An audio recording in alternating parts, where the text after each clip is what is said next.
ચાલો હવે વિદ્યાર્થી મિત્રો આપણે લાસ્ટ સેશનની અંદર બોહરના પરમાણુ મોડેલ એટલે કે જે હાઇડ્રોજન માટે વાત કરી હતી, ઉર્જા, ત્રિજ્યા અને વેગ વિશેના સૂત્ર આ બધાની તારવણી કરી હતી. હવે આપણે હાઇડ્રોજનના રેખા વર્ણપટની સમજૂતી આપણને આપી છે.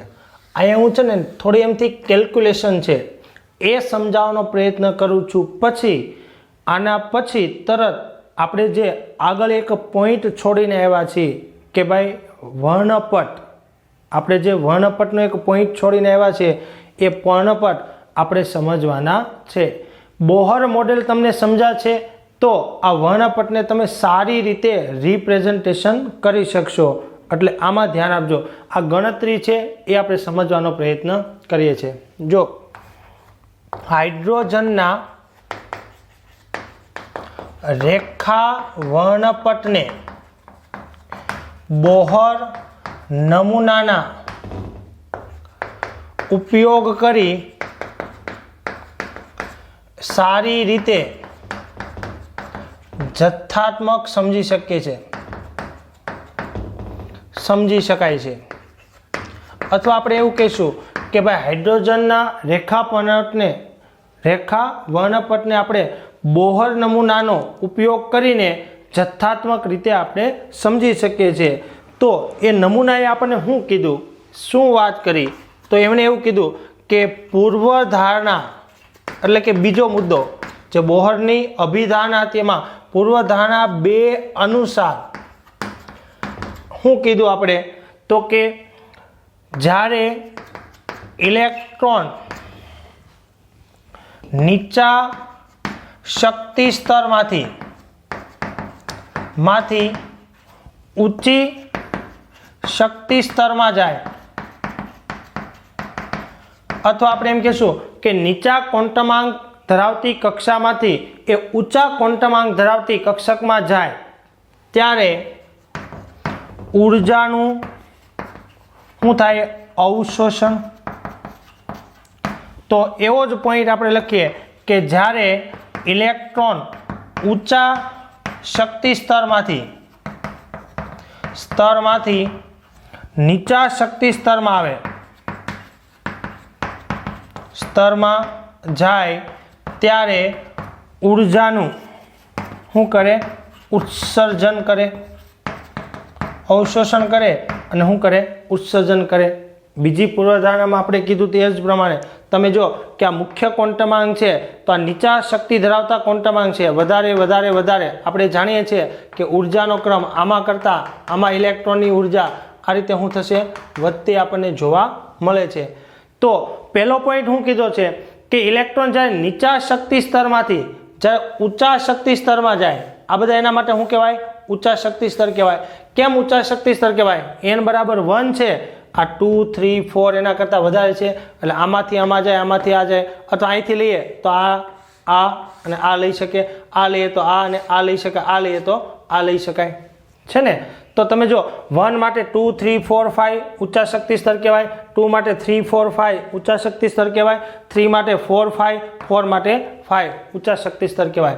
તમે જો કે આમાંથી ઇલેક્ટ્રોન આમાં જાય તો ઇલેક્ટ્રોનની ઉર્જા વધે, તેને ઉર્જાનું શું કરવું પડે? શોષણ કરવું પડે, કેમ કે ઉર્જાનું સર્જન કે વિનાશ થતો નથી. એ જ રીતે ઇલેક્ટ્રોન ઊંચા શક્તિ સ્તરમાંથી માનો કે નીચામાં જાય, અહીંયાથી અહીંયા જાય, અહીંયા જાય કે પછી અહીંયા જાય, તો શું થશે? એટલી જ ઉર્જાનું ઉત્સર્જન કરશે. માનો કે અહીંયાથી અહીંયા જાય, અહીંયા જશે કે અહીંયા જશે. તમે જો અહીંયાથી અહીંયા જાય કે અહીંયા જાય કે અહીંયાથી અહીંયા જશે, ઉર્જાનું શું કરશે? ઉત્સર્જન કરશે. તો ઇન શોર્ટ આપણે એમ કહી શકીએ કે ઊંચા શક્તિ સ્તરમાંથી નીચામાં જાય ત્યારે વિકિરણ સ્વરૂપે ઉર્જા શું થશે? ઉત્સર્જિત થશે. શું થાય? ઉત્સર્જિત થાય. જ્યારે નીચા શક્તિ સ્તરમાંથી ઊંચામાં જાય ત્યારે વિકિરણ સ્વરૂપે ઉર્જાનું શોષણ અથવા તો અવશોષણ થાય. ચોખ્ખી વાત છે કે ભાઈ તફાવત જેટલી ઉર્જા કાં તો શોષણ પામશે ને કાં તો શું કરશે, ઉત્સર્જન પામશે. ઉપર જશો તો ઉર્જાનું શોષણ, ઉપરથી નીચે આવો તો હંમેશા ઉર્જાનું શું થાય, ઉત્સર્જન થતું જોવા મળે છે. બરાબર. અને કેટલું, તો કે આ ઉર્જાનો જે તફાવત છે ને એ તફાવતને આપણે આ રીતે દર્શાવી શકીએ, delta E is equal to electron જ્યાં પહોંચે છે એને ફાઇનલ અવસ્થા કહેવાય. E ફાઇનલ માઇનસ શું આવશે, E ઇનિશિયલ, સ્ટાર્ટિંગ. ઇનિશિયલ એટલે સ્ટાર્ટિંગ ને ફાઇનલ. માનો કે હું એમ કહું કે ઇલેક્ટ્રોન અહીંયા છે અને અહીંયાથી અહીંયા જાય છે, તો હું એમ કહું કે ભાઈ આ જે ઇલેક્ટ્રોન છે એની ઉર્જા એને હું કહેશું ઇનિશિયલ ઉર્જા, અને જ્યાં પહોંચે છે એને શું કહેવાય, ફાઇનલ ઉર્જા. જ્યાંથી જાય છે, જ્યાંથી શરૂ થાય એને ઇનિશિયલ કહેવાનું, જ્યાં પહોંચે એને શું કહેવાનું, ફાઇનલ કહેવાનું. ઓકે. એવું નહીં કે ભાઈ જે નાનો છે ને ઇનિશિયલ અને મોટો છે એને ફાઇનલ, એવું નહીં. ઇલેક્ટ્રોન તમને દાખલાની અંદર એવું કીધું છે કે ભાઈ અહીંયાથી ઇલેક્ટ્રોન અહીંયા જાય છે, મને એમ કીધું ભાઈ n બરાબર 2 માંથી ઇલેક્ટ્રોન ક્યાં જાય છે, 5 માં જાય છે, એનો મતલબ 2 એ શું છે, ઇનિશિયલ, 5 એ શું છે, ફાઇનલ. અથવા મને એમ કીધું ભાઈ 5 માંથી ક્યાં જાય છે, 2 માં જાય છે, તો 5 એ ઇનિશિયલ કહેવાય, 2 શું કહેવાય, ફાઇનલ કહેવામાં આવે છે. ઓકે.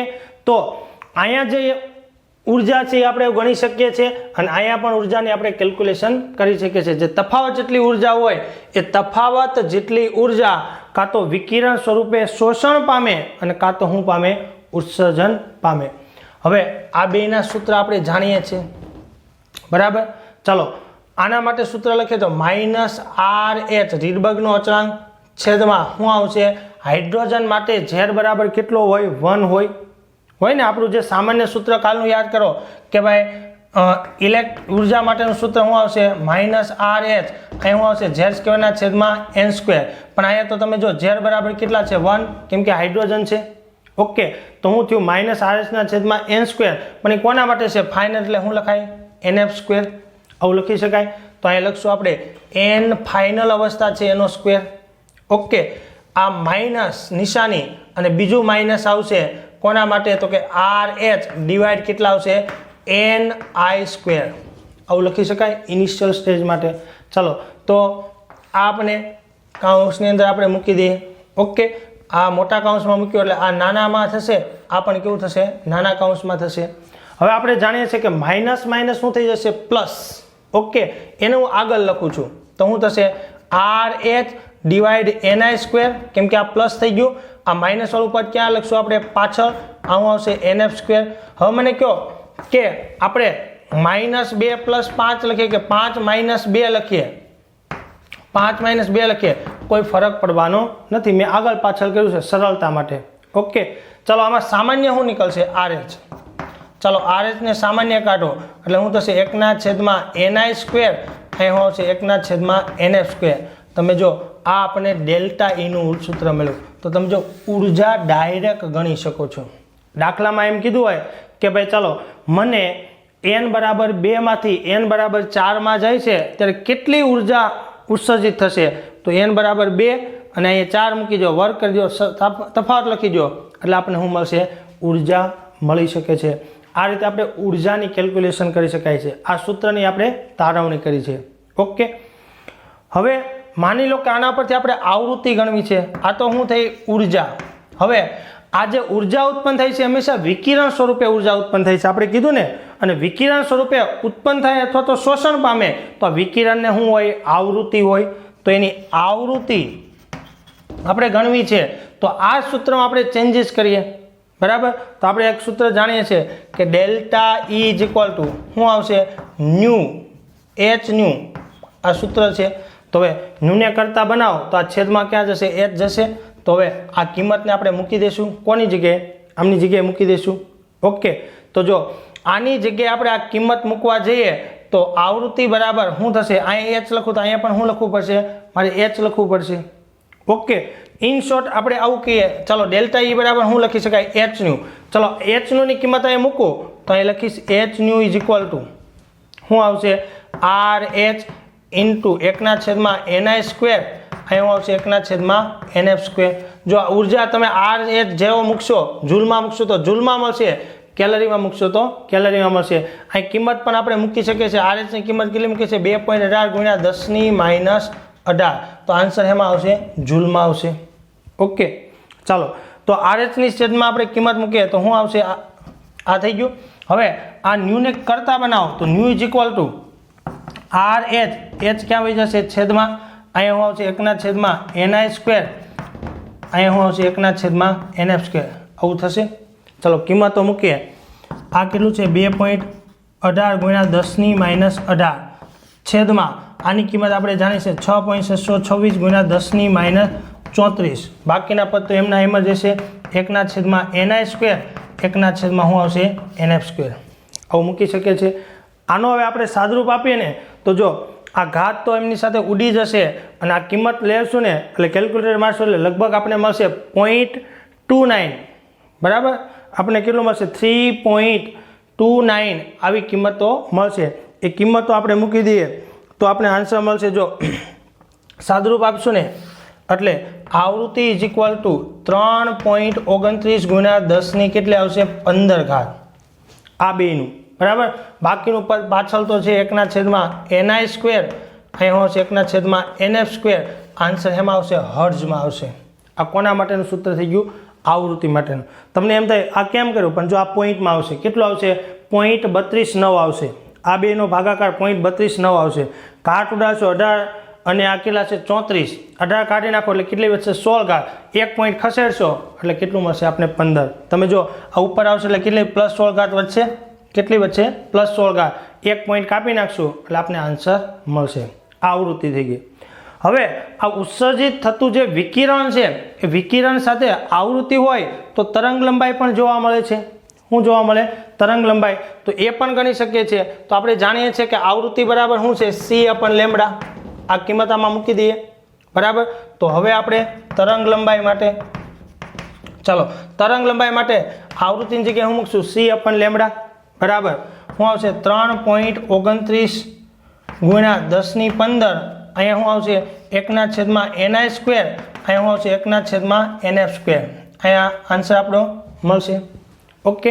હવે સી ને છેદમાં જ આવજો તો 1/λ ઇઝ ઇક્વલ ટુ શું મળશે તો કે 3.29 × 10⁻15 છેદમાં શું આવશે સી અહીંયા 1/ni², અહીંયા 1/શું આવશે nf².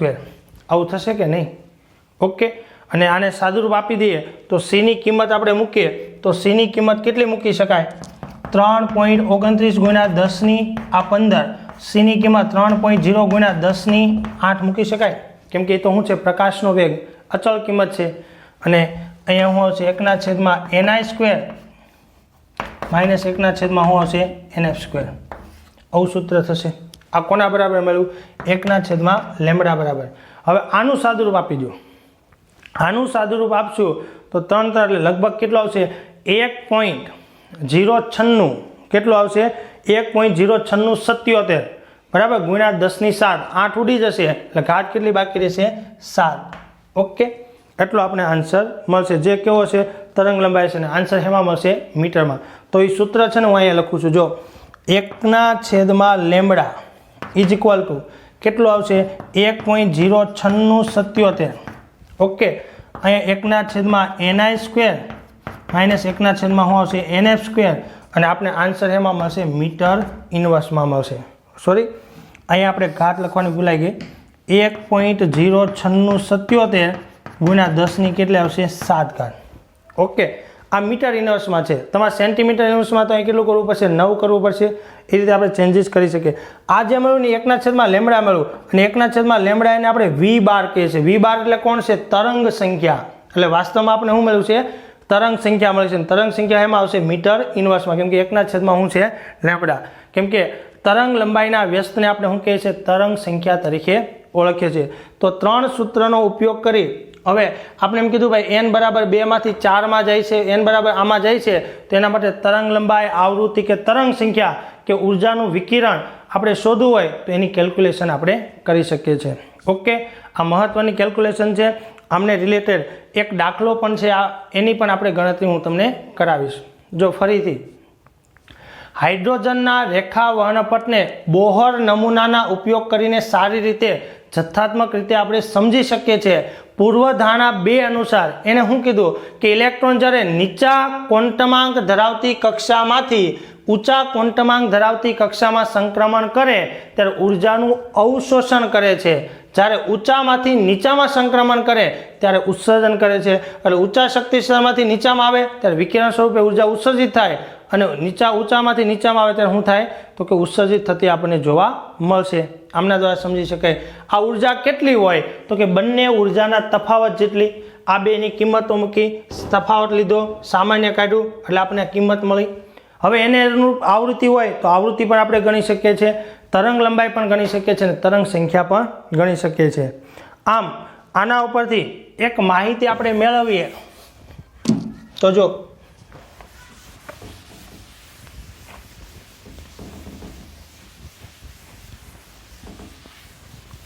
એક માહિતી મેળવી એના પહેલાં જો હું તમને અગત્યના જે સૂત્ર છે ને, જો એક સૂત્ર આ છે, આપણું ગોલ્ડન ફોર્મ્યુલા છે, કોના માટેનું છે? ઉર્જા તફાવત માટેનું છે, બરાબર। આ બીજું સૂત્ર છે જે આવૃત્તિ માટેનું છે અને ત્રીજું સૂત્ર છે જે કોના માટેનું છે? તરંગ આંક માટેનું છે।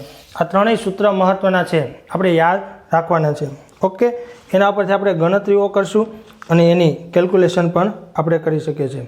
હવે જો આ જે વર્ણપટ મળે છે ને એમાં માનો કે અવશોષણ એટલે કે ઉર્જાનું શોષણ થતું એવા વર્ણપટ અને ઉર્જાનું ઉત્સર્જન થતું હોય તેને શું કહેશું આપણે? ઉત્સર્જન વર્ણપટ। આવા 2 પ્રકારના વર્ણપટ મળશે। હવે ઉર્જાનું અવશોષણ ક્યારે થાય? જ્યારે NF is greater than NI હોય। ફાઇનલ કેવું હોય તો કે વધારે હોય। આ આંકડો મોટો હશે તો અહીંયા આવશે, આ નાનો હશે તો અહીંયા જશે, તફાવત કેવો મળશે? ધન। એટલે આપણે લખશું કે ફાઇનલ મોટું હોય, ફાઇનલ મોટું હોય એટલે જ્યાં જતું હોય એ મોટું હોય, ઓકે। અને જ્યાંથી આવે છે એ કેવું હોય? નાનો, એટલે નાનામાંથી મોટામાં જાય છે એનો મતલબ ઉર્જાનું શું કરતો હશે? અવશોષણ કરતો હશે। માટે આપણે એમ કહીશું કે કૌંસ કેવો હોય? ધન હોય, એટલે ઉર્જાનું શું થાય? અવશોષણ। માટે વર્ણપટને શું કહેવાય? અવશોષણ વર્ણપટ કહેવાય। કયો કાઉન્સ? તો કે આ કાઉન્સ છે ને કેવો મળશે? આપણને ધન મળશે। માનો કે ઉત્સર્જન ક્યારે થાય તો કે NI is less than NF હોય, sorry NF is less than NI હોય, ઓકે। એનો મતલબ NI જ્યાંથી શરૂ થાય છે કેવો છે? મોટો ભાગ છે અને જ્યાં જાય છે કેવો છે? નાનો। એટલે ઉપરથી નીચે આવે તો હંમેશા શું કરશે? ઉત્સર્જન કરશે। ત્યારે કૌંસ કેવો બનશે? ઋણ બને અને કૌંસ ઋણ બને માટે ઉર્જાનું શું થશે? ઉત્સર્જન, વિકિરણ સ્વરૂપે ઉત્સર્જન થાય। કેમ કે અહીંયા તમે જો આ કેવું છે? ફાઇનલ, આ કેવું છે? ઇનિશિયલ, આ નાનો છે, આ મોટો છે, મોટો પદ અહીંયા જાય, નાનો અહીંયા જાય તો તફાવત કેવો આવશે? માઇનસ આવશે, એટલે કૌંસ કેવો થશે? ઋણ થશે। તો આના ઉપરથી પણ આપણે નક્કી કરી શકીએ કે વર્ણપટ આપણે અવશોષણ મળશે કે આ મળશે, ઓકે। હવે આ સમયે જેટલી પણ માહિતી પ્રાપ્ત હતી એમના આધારે રીડબર્ગ નામના વૈજ્ઞાનિકે એની સમજૂતી આપી છે। એટલે આપણે કીધું છે કે રીડબર્ગે પ્રાપ્ત પ્રાયોગિક માહિતીને આધારે એને સમજાવવાનો પ્રયત્ન કર્યો છે। માટે આપણે એમ કહેશું કે આવા ઉત્સર્જન કે અવશોષણ વર્ણપટ જો હાઇડ્રોજન માટે ચોક્કસ કહી શકાય કે હાઇડ્રોજનમાં કોઈ સંક્રાંતિ થતી હશે। માનો કે આવા ઉત્સર્જન કે શોષણ વર્ણપટ મળે છે તો આપણે એમ કહેશું કે હાઇડ્રોજનની અંદર કોઈ ચોક્કસ પ્રકારની સંક્રાંતિ થતી હશે તો જ આપણને આવા વર્ણપટ મળે છે, નહીંતર આવા વર્ણપટ મળશે નહીં।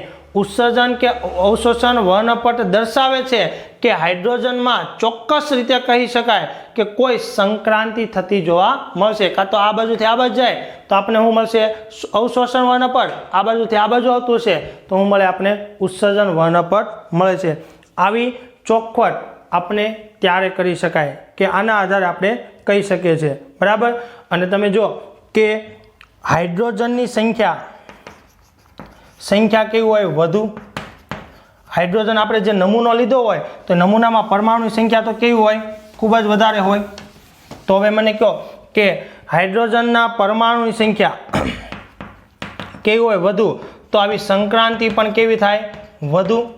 એટલે આવી સંક્રાંતિ ભેગી થઈ અને આપણને શું મળે છે? રેખા વર્ણપટ.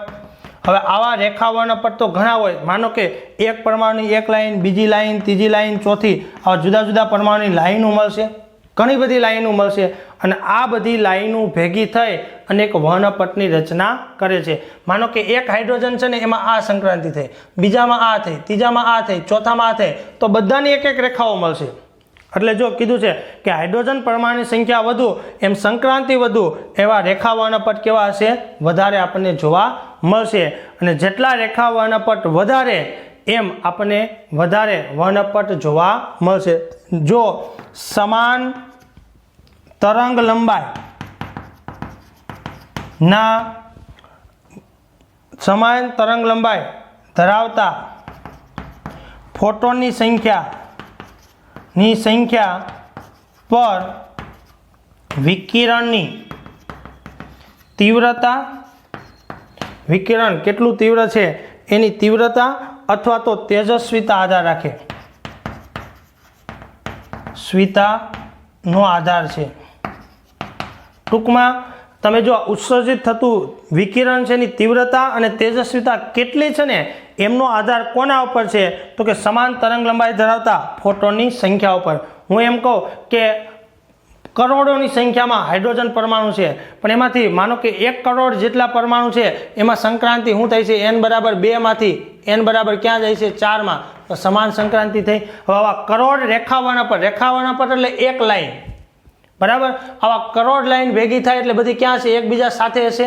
એકબીજા સાથે હશે એટલે તેજસ્વીતામાં શું થશે? વધારો. એટલે વિકિરણ કેવું હશે? વધારે તેજસ્વી બનશે. આવી સમજૂતી આપને આના ઉપરથી મળી. આ પેરેગ્રાફ ફરીથી તમને સમજાવું છું. જો ઉત્સર્જન કે અવશોષણ વર્ણપટ દર્શાવે છે કે હાઇડ્રોજનની અંદર એક ચોક્કસ પ્રકારની સંક્રાંતિ થતી હશે. આમ હાઇડ્રોજન પરમાણુની સંખ્યા વધારે એટલે આવી સંક્રાંતિઓ પણ વધારે, સંક્રાંતિઓ વધારે તો રેખા વર્ણપટ પણ કેવા હશે? વધારે આપણને જોવા મળશે. માટે આવા વિકિરણની તીવ્રતા અથવા તેજસ્વીતાનો આધાર એ સમાન તરંગ લંબાઈ ધરાવતા ફોટોનની સંખ્યા ઉપર હોય છે. જેટલી સમાન તરંગ લંબાઈના ફોટોની સંખ્યા વધારે એટલી તીવ્રતા અથવા તેજસ્વીતા કેવી હોય છે? વધારે આપણને જોવા મળે છે. ઓકે, ચાલો હવે આમને રિલેટેડ એક બે દાખલાઓ આપેલા છે, એ દાખલાઓની કેલ્ક્યુલેશન આપણે કરીએ છીએ. ઓકે, પછી આપણે બોહરની મર્યાદા જોશું અને ત્યાર પછી આપણે આપણા વર્ણપટ ઉપર જઈશું.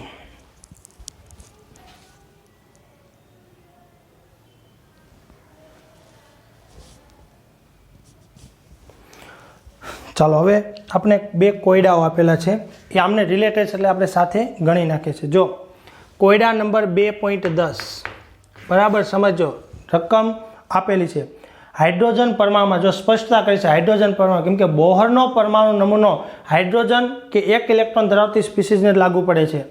પરમાણુમાં n બરાબર 5 થી n બરાબર 2 કક્ષામાં સંક્રાંતિ દરમિયાન ઉત્સર્જિત થતા ફોટોનની આવૃત્તિ અને તરંગ લંબાઈ ગણો. આવો આપણે પ્રશ્ન પૂછ્યો છે. તો જો n બરાબર 5 થી n બરાબર 2 માં જાય છે તો ni બરાબર કેટલા લેવાય? 5. જ્યાંથી શરૂ થાય એને 5 લેવાનું, જ્યાં પહોંચે છે એને આપણે શું કહીશું? 2. ઇન શોર્ટ તમે જો ઇલેક્ટ્રોન ક્યાંથી? તો કે 5 નંબર 1 2 3 4 ને 5 એટલે અહીંથી આવે છે ને 2 માં જાય છે. અહીંયાથી શરૂ કરે છે અને અહીંયા જાય છે એટલે ઉપરથી નીચે આવે તો હંમેશા ઉર્જાનું શું કરશે? ઉત્સર્જન કરશે. શું કરશે? ઉત્સર્જન. જો નીચેથી ઉપર જતો હોય તો શું કરે? શોષણ કરતો આપણને જોવા મળે છે. તમે આવૃત્તિ ગણવી છે તો જો આપણી પાસે ડાયરેક્ટ પણ સૂત્ર છે. આવૃત્તિની તરંગ લંબાઈ ગણવી છે, શું ગણવાનું છે? એક તો આવૃત્તિ અને બીજું તરંગ લંબાઈ. આ બે વસ્તુની ગણતરી કરવાની છે. આવૃત્તિ અને તરંગ લંબાઈ ગણો. આ બે વસ્તુ આપણે ગણવાની છે. પરંતુ તમે જો કે ડાયરેક્ટ પણ ગણી શકો છો આપણી પાસે સૂત્ર અનુસાર, કેમ કે આવૃત્તિનું સૂત્ર આપણી પાસે છે કે ભાઈ 3.29 ગુણ્યા 10 ની કેટલી છે? અહીંયા 15. અહીંયા આપણે લખશું ni² માઇનસ શું થશે? nf². આ સૂત્રનો પણ ઉપયોગ કરી શકો છો. ઓકે, અને ઉર્જા ગણીને પણ એની કેલ્ક્યુલેશન કરી શકાય. ચાલો આપણે ઉર્જા ગણશું ને તો આપણે એક વિસ્તાર પણ પ્રાપ્ત થશે. આગળ આપણે વર્ણપટ શીખશું ને ત્યાં એવું આવશે કે જેના માટે ni બરાબર 2 અને 5 હોય તેને બામર શ્રેણી કહેવાય, જે ઓલરેડી આવશે. અને બ્રાહ્મણ શ્રેણી હંમેશા દ્રશ્ય પ્રકાશમાં વિકિરણનું શું કરે છે? ઉત્સર્જન કરે છે. પણ એની આપણે અત્યારે જરૂર નથી, એટલે ખાલી હું લખું છું કે આ બામર શ્રેણીનું શું છે? સંક્રમણ હોવાથી, સંક્રાંતિ હોવાથી તે દ્રશ્ય પ્રકાશ, આ માહિતી તમને એમાંથી મળશે, બરાબર? આપણે શીખશું એમાંથી કે ભાઈ આ કન્ડિશન હોય તો બામર શ્રેણીની સંક્રાંતિ હોવાથી દ્રશ્ય પ્રકાશ વિસ્તારમાં વિકિરણનું શું કરે? ઉત્સર્જન કરે. આપણી પાસે એક રસ્તો છે, આ થઈ ગયું. હવે આપણે ઉર્જા ગણીએ તો delta E is equal to, આપણી પાસે ડાયરેક્ટ સૂત્ર છે RH ઇન્ટુ 1/2 શું આવશે? NI સ્ક્વેર, અહીં શું આવશે? 1/NF square. આ ડાયરેક્ટ સૂત્રનો ઉપયોગ કરીએ. ઝેડ બરાબર લખવાની જરૂર નથી, કેમ કે હાઇડ્રોજન માટે તો કેટલું હોય? એક જ હોય. ચલો 2.18 ગુણ્યા 10⁻18. NI કેટલું છે? તો કે NI બરાબર 5, એટલે 5નો વર્ગ. અહીંયા કેટલા આવશે? 2નો વર્ગ. આપણે આવું લખી શકીએ. ચલો 2.18 ગુણ્યા 10⁻18. ઓકે, 1/છેદમાં કેટલા આવશે? 25. આ 1/છેદમાં કેટલા આવશે? 4. ઓકે, હવે આ 2.18 ગુણ્યા 10⁻18. હવે આનો લસા લેવો પડશે. હજુ અહીંયા 25 અને અહીં કેટલા છે? 4.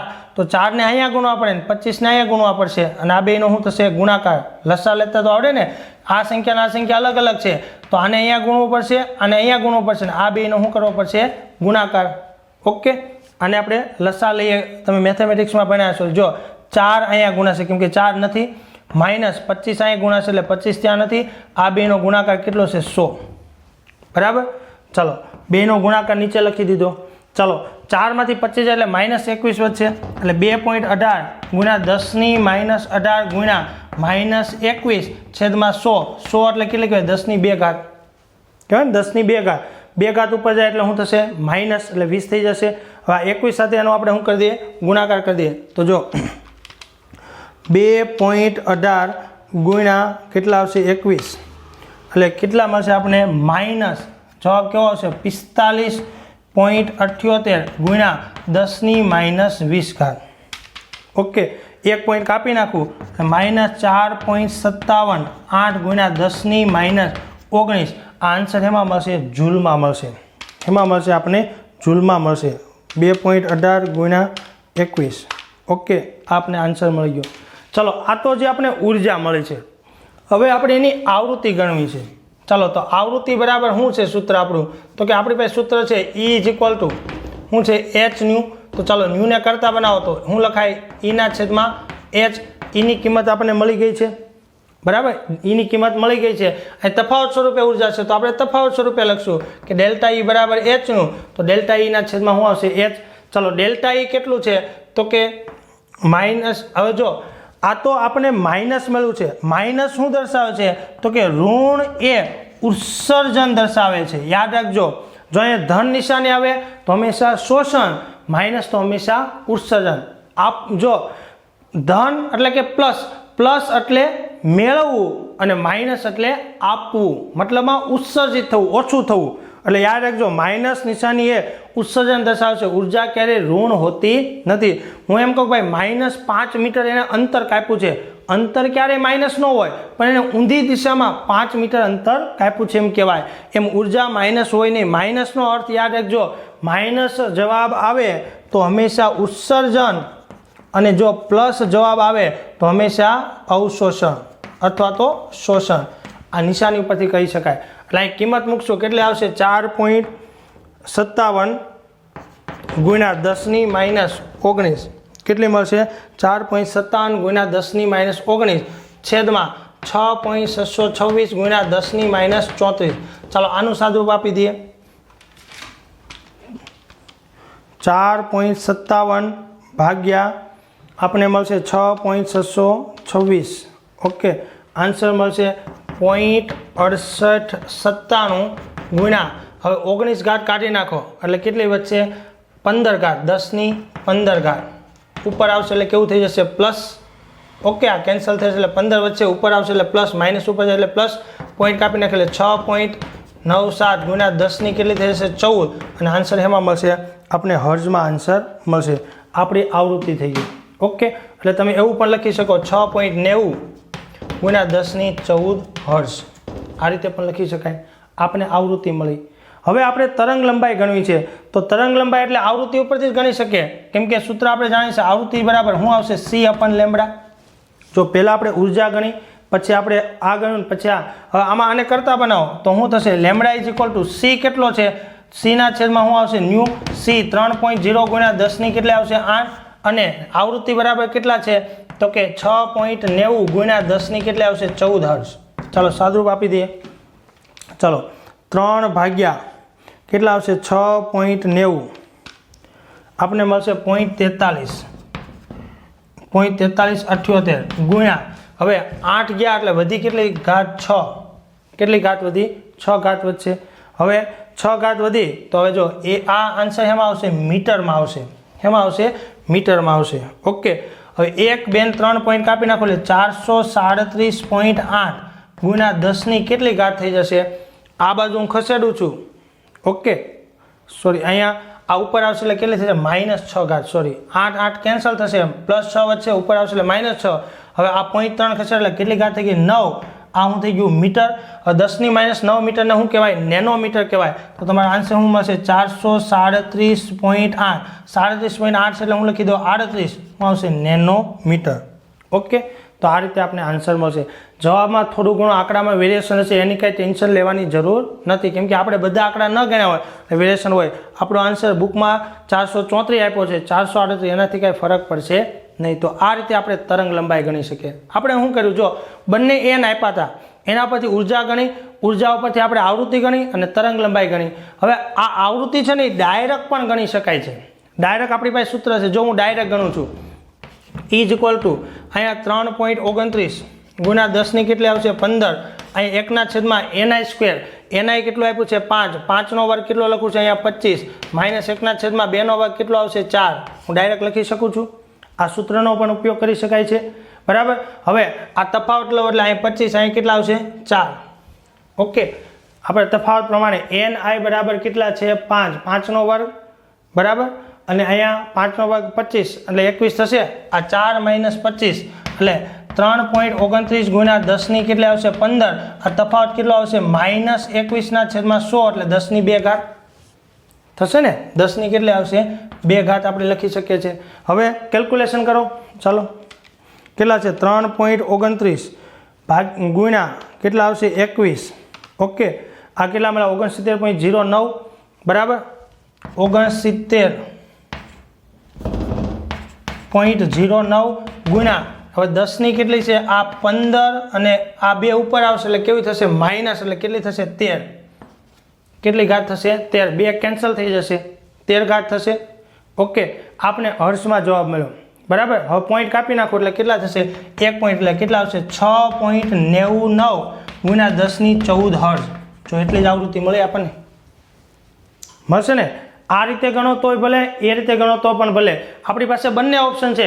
તમે આટલું લાંબુ કરો નહીં અને ડાયરેક્ટ આવૃત્તિ ગણશો આ સૂત્રની મદદથી એના ઉપરથી તરંગ લંબાઈ ગણો. તરંગ લંબાઈ પણ ડાયરેક્ટ ગણી શકાય કેમ કે આપણી પાસે સૂત્ર છે જો 1/λ અહીંયા શું આવશે 1.09677 ગુણ્યા 1/1 શું આવશે ni². 1/1 શું આવશે nf². આ સૂત્રનો ઉપયોગ કરી શકાય કે નહીં. ઓકે એટલે ઘણીવાર માની લો કે તરંગ લંબાઈ ગણવાની કીધી તો આ બધું કરવાની જરૂર નથી. ડાયરેક્ટ કિંમત મૂકો. આવૃત્તિ ગણવાની કીધી ડાયરેક્ટ કિંમત મૂકો અને ઉર્જા ગણવાની કીધી તો ડાયરેક્ટ ઉર્જાનું સૂત્ર મૂકો. પણ ઘણીવાર આપણે એમ કીધું હોય કે ભાઈ ઉર્જા આવૃત્તિને તરંગ લંબાઈ ગણો તો પહેલાં ઉર્જા ગણવાની પછી એના પરથી આવૃત્તિ ને એના પરથી શું ગણવાનું તરંગ લંબાઈ. બંનેમાં આન્સર કેવા મળશે સેમ જ મળશે. ઓકે તો આપણા દાખલાનો જવાબ છે કોયડા નંબર 8.10. હવે ત્યાર પછી આપ્યો છે કોયડા નંબર 2.11.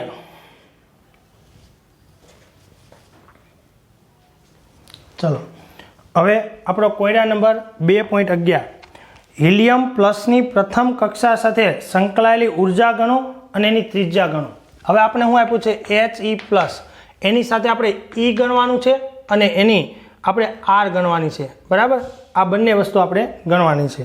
તો હવે હિલિયમ માટે આપણે કેલ્ક્યુલેશન કર્યું હોય તો હિલિયમમાં જો ઇલેક્ટ્રોન કેટલો છે એક જ છે તો કે Z બરાબર એનો 2 છે પણ n બરાબર કેટલો હશે પહેલી કક્ષામાં છે કેમ કે પરમાણુ જ્યારે ભરાય ત્યારે પહેલો ઇલેક્ટ્રોન હંમેશા n બરાબર 1 માં જ ભરાશે બરાબર. એટલે પહેલો ઇલેક્ટ્રોન n બરાબર 1 માં છે એટલે n બરાબર 1 અને z બરાબર 2 છે, કેમ કે પહેલો ઇલેક્ટ્રોન હંમેશા પહેલી કક્ષામાં જ ભરાય, બરાબર. એ ભરાયા પછી બીજામાં જશે. તો હવે એના માટે ઉર્જા ગણવી છે તો E, બરાબર. કોના માટે આપણે હિલિયમ પ્લસ માટે ગણીએ છીએ તો સૂત્ર આપણે ક્યુ મૂકીશું તો કે -RH ઇન્ટુ અહીંયા શું આવશે z² છેદમાં શું આવશે n², કોમન સૂત્ર.